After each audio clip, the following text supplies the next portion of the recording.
conquista de títulos, repito, que eu acho que não pode chatear o seu torcedor. O Flamengo tem sido campeão constantemente, né? Mas é uma ironia, né, Pedro? Porque, assim, o campeonato por pontos corridos é aquele que premia a regularidade. E a regularidade de um time que conta com os nomes que o Flamengo conta e tem contado e tem melhorado nesses últimos tempos, e, em tese, teria de ser o rei da regularidade, né?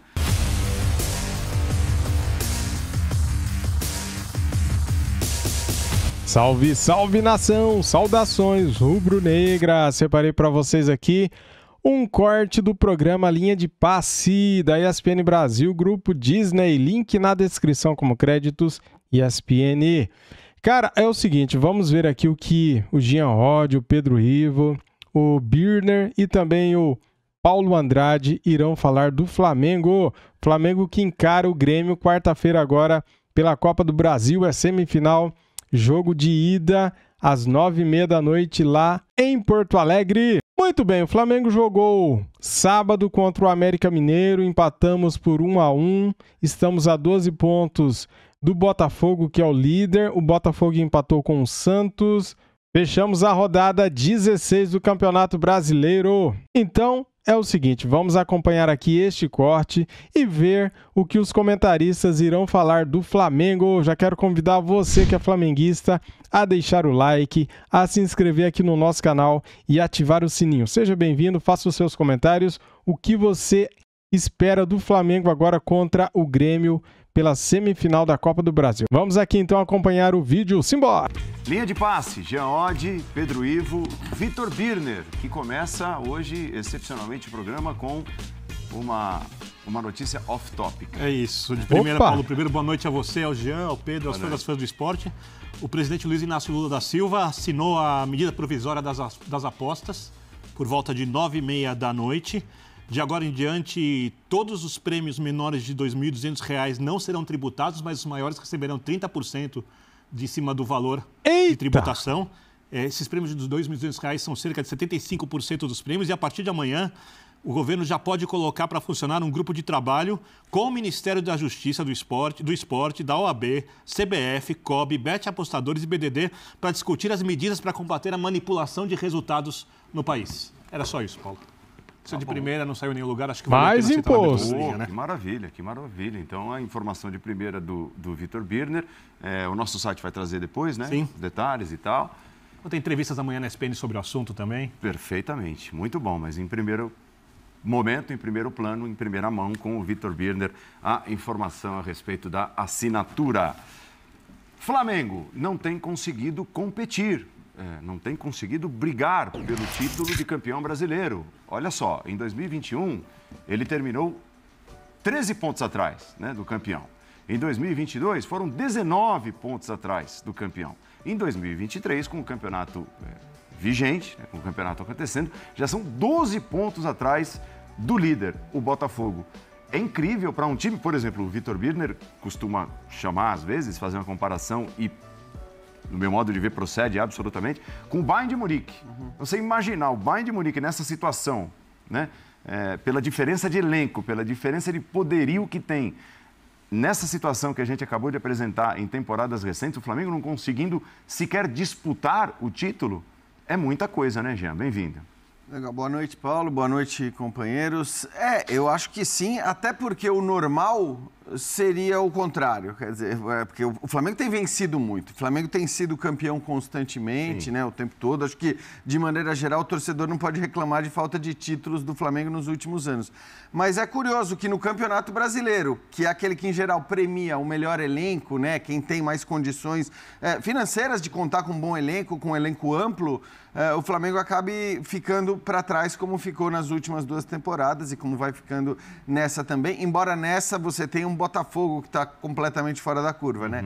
Não fosse por isso, o Flamengo estaria lá em cima. Eu acho que assim, a gente tem que tentar analisar. A gente fala muito, né, do Flamengo, que o Flamengo muitas vezes vence os seus jogos na qualidade dos jogadores, na qualidade individual, quer dizer, talvez tenha menos regularidade, mas tem conseguido nos mata-matas não tropeçar, né? Porque não fosse assim, não teria ganhado Libertadores e Copa do Brasil na temporada passada. O que isso indica?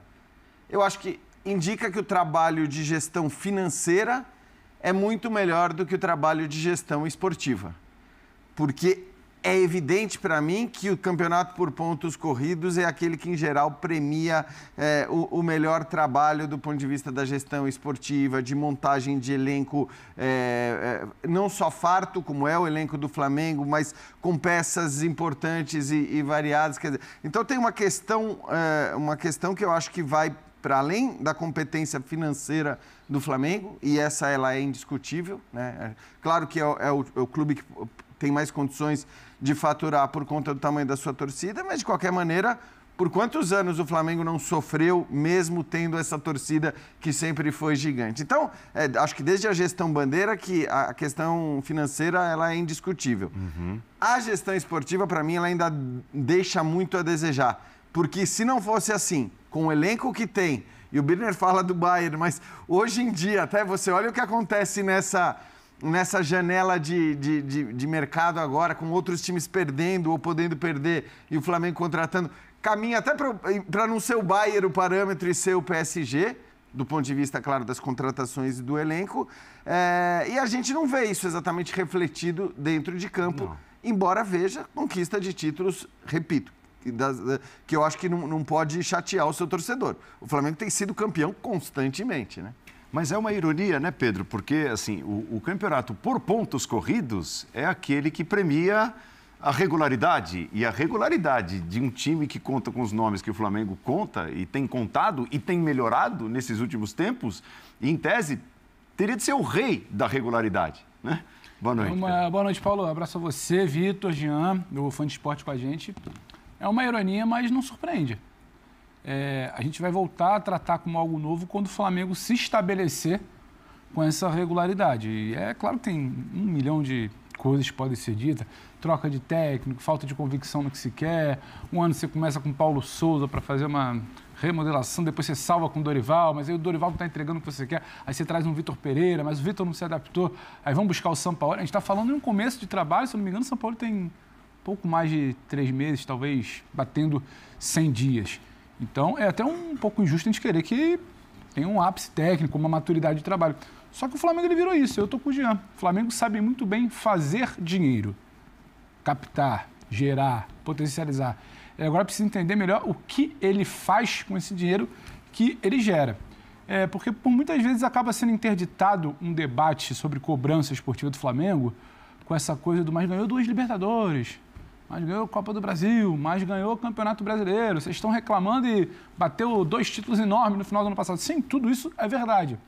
Agora, eu acho que dá para a gente debater ou hegemonia, ou se um clube pode ser soberano do ponto de vista esportivo dentro de um clube através da sua Liga Nacional. Isso o Flamengo não consegue. E eu discordo muito quando entra num debate, mas o Flamengo abriu mão, o Flamengo correu frouxo, o Flamengo escolheu. Não, o Flamengo não consegue. E não consegue porque o Campeonato Nacional aqui ele começa ali em abril. Início de abril, às vezes final de abril, depende de ajuste de calendário, de data FIFA, ser ano de Copa do Mundo. É quase sempre um momento onde o Flamengo está fazendo uma ruptura no trabalho. É sempre uma ruptura, está sempre trocando de treinador, seja abril, maio ou início de junho. E tem sido assim no ano retrasado, no ano passado, nesse ano. Então, seu projeto esportivo, para usar o termo que o Jean falou, né, projeto financeiro, projeto esportivo, ele já começa conturbado e virou uma regra. Eu não diria nem que é uma ironia, é uma regra. O Flamengo não apresentou para a gente ainda um trabalho sólido de começar com uma temporada com o treinador e até o final dela para a gente poder ver ali em abril, maio, junho, julho, aquela maturidade que a gente fala, esse é o Flamengo despontando. Porque quando a gente para observar a janela, o Flamengo está pensando em Claudinho, está pensando em Wendel, tirou o Arlon do Atlético, traz Luiz Araújo. Não era nem para ter conversa. Se a coisa fosse minimamente... Se fosse minimamente bem organizado, não era para ter conversa. O Palmeiras agora o questionamento é que ela sempre reclama do preço, não contrata, está muito polida no mercado. O Grêmio, segundo colocado hoje do Campeonato Brasileiro, está tentando apostar numa coisa afetiva ali do Renato com o Luan. A turma vai garimpando o que pode no mercado. O Flamengo nada de braçada e não consegue se estabelecer, não transforma isso em resultado em campo. E eu não acho que seja uma escolha. O Flamengo não consegue se estabelecer do ponto de vista esportivo no Campeonato Nacional que poderia representar se fosse hegemônico ou não. E aí é sempre o debate que a gente entra, né? Mas se esse Flamengo embalar no Campeonato Brasileiro, quem que pode ser do Botafogo? Mas é sempre o si. O Flamengo ele é muito mais postulante aos títulos pelo que a gente debate do que exatamente postulante pelo que entrega em campo. Ele não está entregando ainda. E para passar a bola para o Vitor, a gente gira nessa ciranda, porque o talento individual no mata-mata, ele vai resolver. Num jogo truncado, numa coisa ali mais curta, num caminho mais curto, ele vai te resolver muito. Mas você não está tendo mais o Arrascaeta sempre, você não tem o encaixe exato no início de trabalho, você tem muitos problemas hoje para enxergar o Flamengo como um time estabelecido, uma sequência, aquele 2019. Você para, olha e sabe como é que vai jogar. Você não sabe se o Gerson está um pouco mais avançado pela esquerda, se ele está um pouco mais recuado, se o Everson está com o Arrascaeta, se um dos dois está fora, se o Bruno está próximo do Gabigol, se ele está aberto, o Gabigol está na referência, se é o Pedro.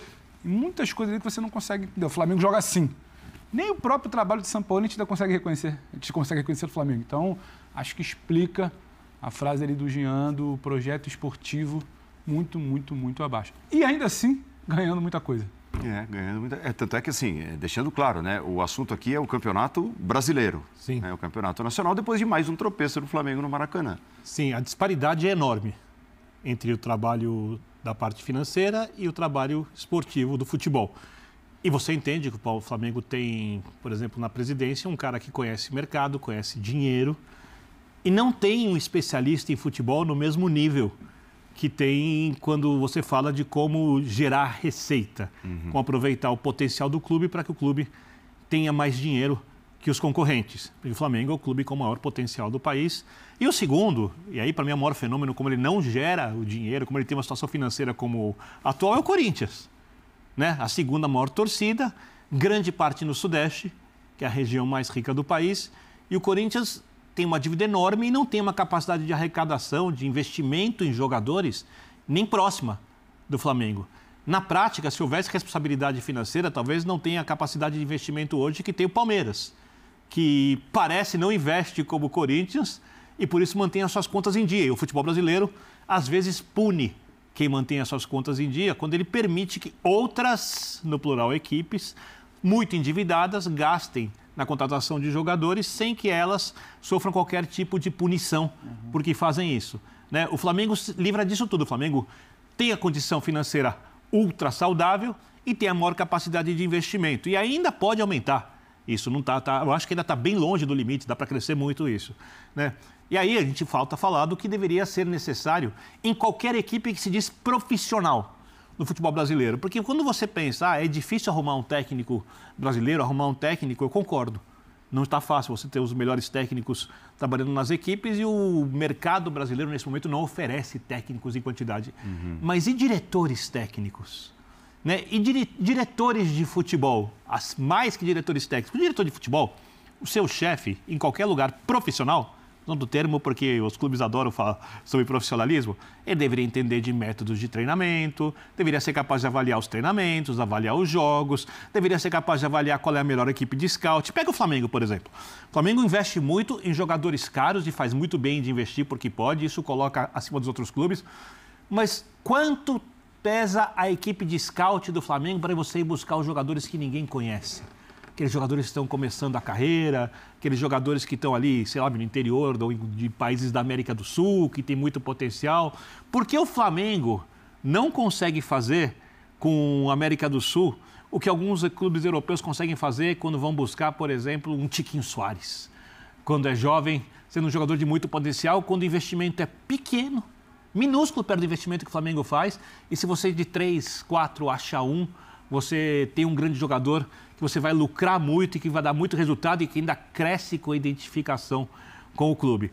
Eu acho que o resultado dessa, e aí vocês já falaram, dessa disparidade que acontece e não é flamenguista, é assim que acontece e não é flamenguista, é assim em 90% dos clubes brasileiros. Eu citei só o Corinthians aqui, porque o Corinthians é a segunda maior potência financeira. O São Paulo se enquadra nisso também, por erros de gestão vários. Né? O próprio Palmeiras tem uma gestão saudável, é um time que tem mais capacidade de arrecadação, e a própria presidente reclama de algumas coisas ali, distribuição, material esportivo, tal, outras coisas assim. Quando o Flamengo ganha o mata-mata, é justamente a lógica sendo contrariada, porque o Flamengo é o principal favorito dos mata-matas. Mas é muito mais fácil, tendo uma grande equipe, você perder um mata-mata do que perder pontos corridos. E a gente tem o exemplo do futebol organizado, Manchester City. O City penou para ganhar uma Liga dos Campeões, entrou ali com nervos à flor da pele, porque tinha dificuldade, mesmo sendo o melhor time do mundo há algumas temporadas, de confirmar no mata-mata principal a sua superioridade, e ali a concorrência é muito mais alta, do que nos pontos corridos. Quando ele voa e ganha campeonatos, o Flamengo deveria, nos pontos corridos, voar. Quando o Flamengo voar nos pontos corridos, mantendo essa diferença de elenco, Bayern de Munique, na Alemanha, em relação aos outros, por 3, 4 temporadas, mantendo essa diferença técnica, ele voar nos pontos corridos, também nos campeonatos brasileiros, aí eu vou poder falar, a gestão esportiva chegou perto do que precisa. Nesse momento, ela está muito aquém. É engraçado que, assim, os pontos corridos, não é que eles existem para isso, mas eles estão ali para praticamente comprovar qual é o time com a melhor gestão financeira e gestão esportiva no combo. Porque é o que o Birner falou, os pontos corridos, em geral, você pode ter o melhor elenco, você pode até ter o melhor trabalho de gestão esportiva e você pode perder, e muitas vezes perde por acidentes, por um dia ruim, por sorte, por azar, por erro de arbitragem, pelo que quer que seja. Então, eu acho que, assim, o Flamengo, o normal seria o Flamengo entrar em campo hoje com a disparidade que ele tem do ponto de vista de investimento e de elenco, o normal seria ele começar uma temporada meio que tranquilo, dizendo, cara, esse daqui é meu. Esse daqui, os pontos corridos, ninguém tira. Ele deveria ter agora a pontuação do Botafogo. É isso, é assim. Esse ninguém tira de mim. E os outros, vou brigar para fazer todo esforço para estar no melhor momento possível, na hora que tiver os jogos decisivos e tudo mais. Agora, entender o porquê não é assim, eu acho que você tem várias questões para discutir, você tem vários motivos. É curioso porque nós estamos também no futebol brasileiro, onde o elenco farto, ele deveria ser uma vantagem maior do que o elenco farto no futebol europeu, por exemplo. Então, eu vou citar o Guardiola, que é um cara que não gosta de ter 30 jogadores no elenco. Ele não gosta, ele já falou isso. Por que ele diz isso? Porque ele fala, cara, ter 30 jogadores no elenco me obriga a ter um trabalho de gestão de grupo muito complicado. Deixar todo mundo satisfeito com tendo 30 jogadores no elenco é algo muito difícil. E nem gosta das grandes estrelas. Também não gosta das Ele paga caro. Mas ele paga caro pelas contratações que enxerga pontuais de grandes jogadores, óbvio, o Haaland, por exemplo. Que viram estrelas com ele. Isso. Perfeito. De Bruyne, o melhor exemplo. É isso. Ele não traz galácticos. Ele transforma os caras em estrelas, né? Mas o que eu acho que acontece é que, assim, vou dizer, pelo que é o futebol brasileiro, pela insanidade que a gente vive, e a insanidade nasce muito da existência dos campeonatos estaduais, né, que ocupam boa parte do calendário, dos jogos e tal, talvez o Guardiola, no Brasil, pensasse diferente. Talvez aqui ele dissesse, não. A lógica que é... Pode me dar 30 jogadores, porque com 30 jogadores eu vou pôr todo mundo para jogar o tempo todo. Mas como que ele treina os 30? E eles vão ficar satisfeitos. Eles vão ficar satisfeitos, porque um vai jogar a Copa do Brasil, outro vai jogar a Libertadores, e aqui são jogos grandes. Aqui você ainda tem a vantagem, vamos dizer assim, da Copa tem um tamanho muito maior do que tem as Copas europeias ou as Copas na Inglaterra. A Copa tamanho do Brasil fala de aqui conquista, é de gigante. importância, né? É isso. Não, de olhar como priorização mesmo. Tá. Aqui não existe muito você, vou poupar na Copa. Não existe muito, não existe. Você, vou poupar na Copa do Brasil porque eu tenho o jogo do Brasileiro no final de semana. Então, o jogo do Brasileiro é e será sempre grande, o da Copa do Brasil é grande, o da Libertadores é grande. Portanto, você tem jogo grande para todo mundo.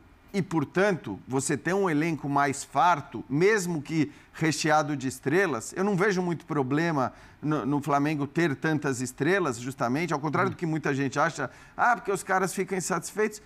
Pô, tem espaço para todo mundo. Dá para todo mundo jogar. E acho que os que não jogaram, ou que não conseguiram ganhar o seu espaço no Flamengo, alguns já foram até embora, como o caso do Marinho, por exemplo, é simplesmente porque não jogaram para isso. Mas eu não vejo essa política... Você pode, e eu concordo com o Birner, você pode discutir a política de contratação de estrelas apenas, como quem diz, mas será que não é melhor do ponto de vista de tudo, você olhar também para alguns jovens que depois vão te fazer ganhar dinheiro, vão ficar no banco com mais tranquilo? Tudo bem, tudo isso, acho que tudo bem. Mas também não vejo muito problema no Flamengo seguir a política que ele tem adotado. Não é um problema, só acho que dá para melhorar. Porque dá para usar todo mundo e sem ninguém ficar insatisfeito. E acho que a lógica é difícil de explicar, né? Porque a gente vai sempre resvalar mas você vai cobrar de alguém que nos últimos anos te deu 2 Libertadores. deu brasileiro e tudo mais. Só que qual é o argumento da diretoria de futebol, ou da vice-presidente de futebol, quando ela decide não ficar com o Dorival, não renovar com o Dorival? Porque esse elenco pode mais. Em tese, né? Está sendo feita uma avaliação técnica, criteriosa, de um superior sobre alguém. Aí você precisa entender um pouco do que é o Flamengo. Quem avalia esse trabalho da direção de futebol? Em tese, deveria ser o presidente avaliando o trabalho da pasta comandada pelo Marcos Braz. Só que aí você tem um cenário político que era muito difícil para o Landim, rompido com Bandeira, tirar o grupo do Bandeira do poder, então ele teve que acomodar um acordo com o Marcos Braz. E o compromisso era que, independentemente de resultado, o Marcos Braz vai comandar a pasta do futebol até o final do mandato. Então essa cobrança ela já fica ali, o tal do profissionalismo sensacional para financeiro, marketing, captação, tudo. No futebol a regra já é um pouco diferente. Aí você chega... Você está dizendo que eles ficam reféns, os dirigentes da política amadora dos clubes, é isso? Sim, porque o Flamengo... O profissional refém da política amadora dos clubes. O Calça fala muito isso, né? A pasta que deveria ser a mais importante do clube... Viva a SAF. É que é tratada com talvez um olhar menos profissional. Não dá para dizer que não é profissional, porque tem processos profissionais, mas olhar menos profissional. Sim. Porque no marketing não funcionou troca. No administrativo não funcionou troca. No jurídico não funcionou troca. No futebol, para trocar, tem toda uma celeuma, tem toda uma composição. Aí traz um novo treinador. Só que o novo treinador já chega pressionado que dia 30, 28, sei lá, de janeiro já tem uma final contra o Palmeiras. Imagina você perder uma final contra o Palmeiras. Aí você já balançou. Depois tem Mundial. Aí tem Mundial. O Flamengo tem que se posicionar. Aí tem Recopa. Pô, não ganhou nenhum dos três. Aí o estadual já virou uma data limite para o Vitor Pereira. Você começou o seu comentário falando sobre, e acho que isso é muito importante, aí para a gente tentar entender o que acontece, sobre composição política. Quer dizer, falar sobre composição política, eu vou ficar com esses porque com esses eu agrado a turma X e não desagrado a turma Y. Isso não é fazer futebol. Isso não é fazer futebol, é fazer política. E o Flamengo tem isso escancarado naquilo que os seus dirigentes pretendem ser ou são. Então é vereador, é candidato a deputado federal, o outro quase foi candidato à vice-presidência da República, né? Foi cotado para... O presidente do Flamengo foi cotado a ser candidato à vice-presidência da República. Então os caras estão olhando para outras coisas também. Não é aquele olhar do, vamos dizer, do profissional que está olhando para receber o salário dele, como seria no caso da SAF, assim, quero ser muito bem remunerado, porque vou fazer um trabalho muito bom neste clube, e é isso que eu vou ganhar. E esse é o meu lucro, esse é o meu benefício por fazer o meu trabalho bem feito. Eu vou citar um exemplo, como a gente cita o Palmeiras como um exemplo de gestão esportiva, sim, ainda que possa se criticar decisões e tudo mais, mas acho que em relação à gestão esportiva, o Cícero Souza, alguém ouve falar? Alguém vê o Cícero dar entrevista, o Cícero querer aparecer? Parece a alguém desta mesa que o Cícero Souza amanhã vai se candidatar a vereador, a deputado estadual, a deputado federal, a vice-presidente? Essa impressão eu não tenho, embora até possa ter da presidente do Palmeiras. Essa, eu acho que é uma outra questão. Mas se você tem abaixo de você pessoas profissionais e técnicas cuidando de determinadas áreas, acho que a tendência é que esse trabalho seja mais bem feito. É o ônus de um gigantismo, né? Esse gigantismo para bater bilhão de arrecadação, mas é um gigantismo também que o holofote, ele em algum momento, ele vai te seduzir. O cara que ele senta numa cadeira como figura do Flamengo, seja o Bandeira, que depois virou político, seja o Landim, cogitado para chapa de disputa de executivo, seja o Marcos Braz, candidato, vereador, eleito, é tudo muito grande. O Flamengo torna qualquer figura muito grande, para o bem, para o mal. Então, você acaba dividindo, e sim, tem a composição política. A gente não espera que amanhã o vice-presidente sente ali e fale, realmente, isso aqui é uma composição política. Não, ele vai falar que é um processo profissional, que viaja, que faz processo seletivo na Europa, com treinadores, que é tudo muito bem planejado. Tem processos profissionais, mas... Sim, mas a gente sabe também como se chega ali, como se sustenta ali, porque tudo balança, toda a cadeira do Flamengo balança muito também. Você se manter em meio à crise... Se o grupo do Bandeira, seria administrável o clube? Bem mais difícil, né? São muitas correntes, é muita pressão, se questiona. Como é que você explica um clube dito profissional, que quer dar tempo para o Vitor Pereira, que em março a gente estava debatendo, se não ganhar o estadual, o cara que veio para mudar, para tentar evoluir, sabe? Então, assim, tudo precisa ser dimensionado. Mas, caramba, vocês começaram no empate do América, então, não, sim, para tentar explicar por que esse time de 1 bilhão, que está falando em contratar o Claudinho, fazer proposta pelo Wendel, como ele não é tão soberano como deveria. Então, são muitas camadas ali para a gente passear, para tentar entender como o Flamengo poderia dar muito mais certo do que dá. É bom frisar. O Flamengo dá certo. O Flamengo, eu acho que tem condições mas é algo que eu acho que tem condições de ganhar tudo na temporada. Tudo. Isso. Pode ganhar a Copa do Brasil, pode ganhar a Libertadores e, para mim, pode ganhar o Campeonato Brasileiro também. Então, é claro que o aspecto do elenco, da força dos jogadores, o aspecto técnico, ele tem uma força muito grande no futebol. Ainda bem, né? Assim, é legal que... É claro que o futebol é multidisciplinar e é claro que você precisa, na medida do possível, ter um trabalho bom em todas as áreas para aumentar as suas chances. Agora, quando você tem um elenco como esse, com essa força, com essa qualidade de jogadores, eu acho que o Flamengo pode ganhar tudo. Mas a gente sempre tenta aqui fazer as discussões que possam ir um pouco além dos resultados, ainda que esses resultados acho que possam vir, né? Porque estamos falando de potencial, não só de resultados. O potencial do Flamengo é absurdo, né? Realmente o Flamengo tem elenco, tem time para ganhar tudo na temporada, né? E por que não ganha? Veja bem, se o Flamengo tivesse um comando de futebol profissional, se o Flamengo tivesse organização, se o Flamengo tivesse um planejamento, acredito eu que o Flamengo poderia sim ganhar a tríplice coroa, Campeonato Brasileiro, Copa do Brasil e Libertadores. Agora nós estamos a 12 pontos do Botafogo, que é o líder do campeonato. Por que estamos tão longe, sendo que o Botafogo é um time bem inferior, tem um elenco bem inferior ao do Flamengo? Cara, planejamento. O Luiz Castro, quando era técnico do Botafogo, a torcida queria que demitissem ele, né? Só que como o Botafogo é SAF, eles seguraram o Luiz Castro. E o Botafogo não ganhou nada, não ganhou nem a Taça Guanabara, né? Ele foi eliminado de tudo. Só que o John Textor segurou o Luiz Castro e falou, não, nós temos um trabalho aqui, acreditamos no cara. E o Botafogo hoje, cara, de 16 jogos, perdeu 2, empatou 1 e ganhou 13.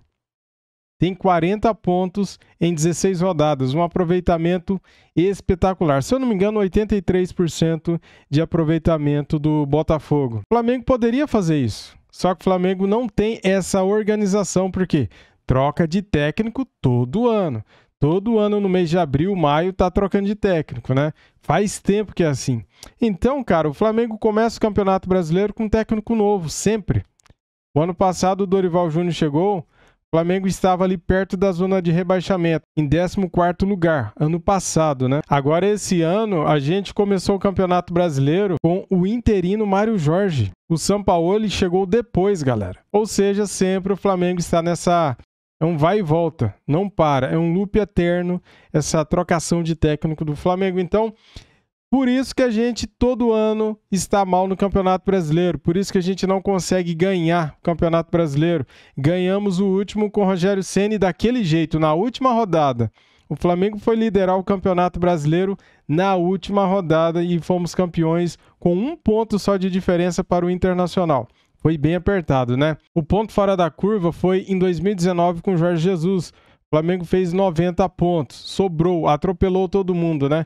Esse time jogou como nunca em 2019. Melhor época desse time, a melhor fase. Para muitos, e eu estou incluído nisso, o Flamengo de 2019 foi o melhor time do século aqui no Brasil. Não só pelos títulos, pela forma de jogar. Atropelava todo mundo, não dava muitas chances ao adversário, tinha posse de bola, tinha o domínio de jogo, finalizava mais, fazia mais gols, tinha melhor defesa, era melhor em tudo, cara. Então o Flamengo de 2019 ficou para a história, né? É isso, pessoal. Muito obrigado a todos vocês. Se puderem, deixem o like para ajudar o nosso trabalho. Se inscreva aqui no nosso canal e ative o sininho. Saudações rubro-negras. Fui!